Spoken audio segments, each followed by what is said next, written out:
유난히 달빛이 또렷하게 내려앉은 늦은 밤. 강남 한복판의 조용한 주거 거리가 갑자기 술렁였다. 빌딩 사이로 가볍게 불어오던 바람은 멈췄지만 묘한 긴장감이 공기를 묵직하게 눌렀다. 그곳에서 인기 트로트 가수 김용빈은 자신의 집 현관을 불과 20m 앞에 두고 발걸음을 멈춘 채 서 있었다. 왜냐하면 출입구 앞을 10여 명의 무표정한 사람들이 완전히 가로막고 있었기 때문이다. 그들의 표정에는 설렘이나 반가움은 없었다. 오히려 차갑게 식은 시선과 가슴 속 무언가를 쏟아내기 전에 불안한 정적만이 감돌았다. 처음에는 이웃 주민 몇몇이 무슨 촬영 현장이라도 꾸려진 줄 알았다. 하지만 플래시를 터뜨리는 대신 스마트폰 화면을 번쩍이며 누군가의 얼굴을 향해 들이대고 있었고, 그 화면 속 채팅창에는 낯선 계정명들이 빠르게 오르내렸다. 나와서 해명해라. 숨을 데가 없다. 같은 문장이 순식간에 올라오며 실시간으로 송출되고 있었다. 인근 카페에서 막 퇴근한 경비원은 이 기이한 상황에 다가갔다가 곧 관여하지 말라는 날선 목소리에 멈칫했다. 그 순간부터 이 집 앞은 이미 누군가의 통제 아래에 놓인 듯했다. 김용빈은 차 안에서 매니저와 눈을 마주쳤다. 매니저는 조심스럽게 말했다. 형, 지금은 내리면 안 될 것 같아요. 차 창문 너머로 보이는 건 표정 하나 변하지 않은 채 서서 스마트폰을 들고 있는 사람들의 실루엣이었다. 그들이 입은 옷은 평범했지만 그 평범함 속에 오히려 무심한 위협이 서려 있었다. 대체 무슨 이유로? 어떤 분노로 이 한밤중에 그의 집 앞까지 찾아온 것일까? 시계는 밤 11시를 넘기고 있었다.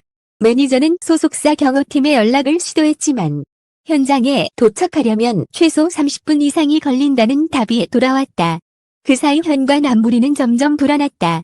몇 명은 건물 입구 CCTV의 각도를 바꾸려는 데 손을 뻗었고, 다른 몇 명은 삼각대를 꺼내 휴대폰을 고정했다.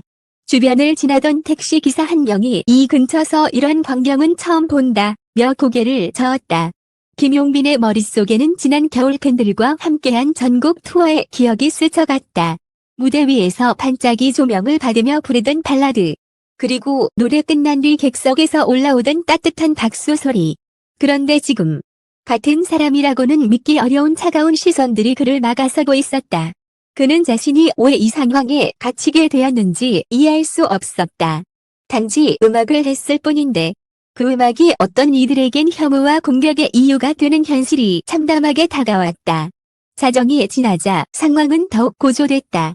무리 중 몇 명이 휴대폰으로 김용빈의 이름을 크게 외치며 라이브 송출을 이어갔다. 우리의 방향은 그를 향해 있었지만 내용은 전혀 대화가 아니었다. 모욕적인 단어가 섞인 문장이 화면 속 채팅창과 현실의 공기를 동시에 오염시키고 있었다.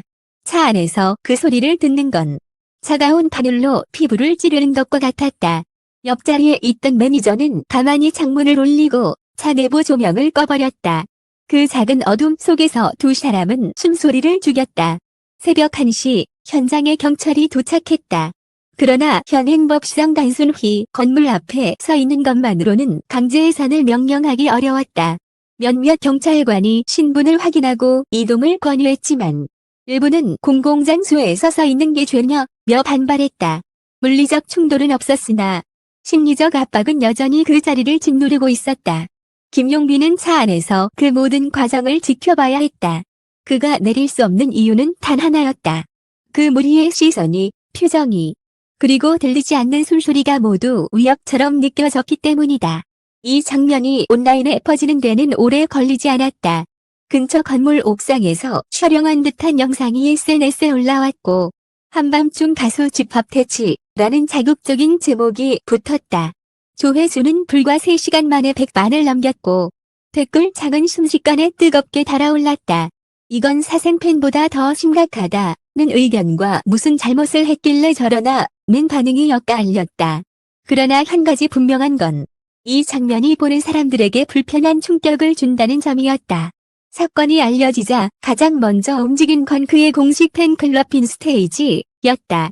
팬들은 단체 채팅방을 긴급 개설하고 어떤 개인의 안전이 걸린 문제라며 소속사에 강력한 항의문을 보냈다.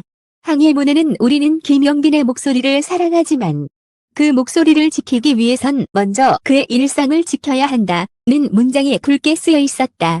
팬들은 해시태그 운동을 시작했고 김용빈을 지켜라 안티팬 접근 금지법 제정 같은 문구가 SNS를 뒤덮었다. 소속사는 다음 날 오전 공식 입장을 발표했다. 당사는 아티스트의 신변 보호를 위해 모든 조치를 강구하겠다는 짧은 문장이었다. 그러나 팬들은 즉시 반발했다. 그 모든 조치 다 구체적으로 무엇이냐는 것이었다.